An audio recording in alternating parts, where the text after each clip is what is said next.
Advance ബുക്കിംഗിൽ റെക്കോർഡിട്ട് Kannada ചിത്രം കാന്താര 2.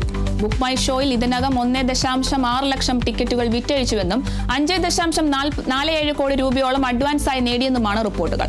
ഋഷഭ് ഷെട്ടി തിരക്കഥ എഴുതി സംവിധാനം ചെയ്യുന്ന ചിത്രം ഒക്ടോബർ 2 ആഗോള റിലീസായി തിയേറ്ററുകളിലെത്തും. രുക്മിണി വസന്ത്, ഗുൽഷൻ ദേവയ്യ, ജയറാം എന്നിവരും പ്രധാന വേഷങ്ങളിലെത്തുന്നുണ്ട്.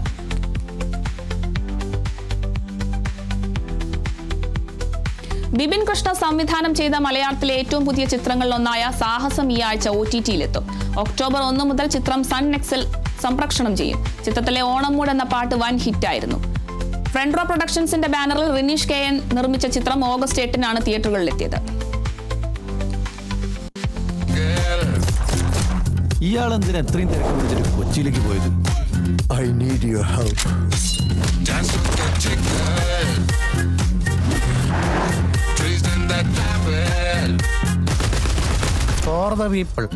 ഇനി അവിടെ നിൽക്കുന്നത് സേഫ് അല്ല. ഭാഗ്യം പിള്ളേർ അവരെ എന്തായാലും സ്പോട്ട് ചെയ്തിട്ടുണ്ടാവും. ഇവന്മാരെ കണ്ടിട്ടുള്ള വേറെ ആരല്ലേ നമ്മുടെ കൂട്ടത്തില്?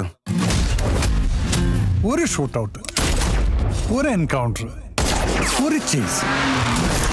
ഇവിടെ നിന്ന് അങ്ങോട്ട് പന്നി പൊളിയായിരിക്കണം.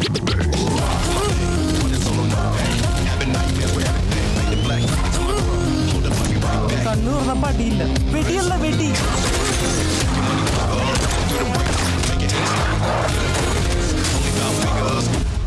ഭാവം ഓക്കെ, ഡയലോഗ് അത്ര നാച്ചുറൽ അല്ല. It's complicated. ഇത് കളി വേറെയാ മോനെ. ഈ അഡ്വഞ്ചറിന്റെ അവസ്ഥ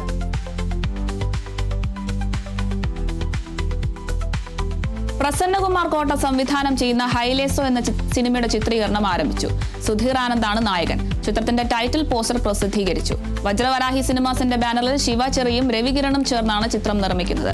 പുരാണവും ഗ്രാമീണ സ്പർശവും ഒരുമിച്ച് ചേർത്താണ് പോസ്റ്റർ ഒരുക്കിയിരിക്കുന്നത്. തെന്നിന്ത്യൻ സൂപ്പർ താരം അജിത് നായകനായെത്തുന്ന പുതിയ ചിത്രം പ്രഖ്യാപിച്ചു. ചിത്രത്തിന് താൽക്കാലികമായി AK-64 എന്നാണ് പേര് നൽകിയിരിക്കുന്നത്. ചിത്രത്തിന്റെ സംഗീത സംവിധാനം GV പ്രകാശ് സംഗീതം നിർവഹിക്കുമെന്നാണ് റിപ്പോർട്ടുകൾ.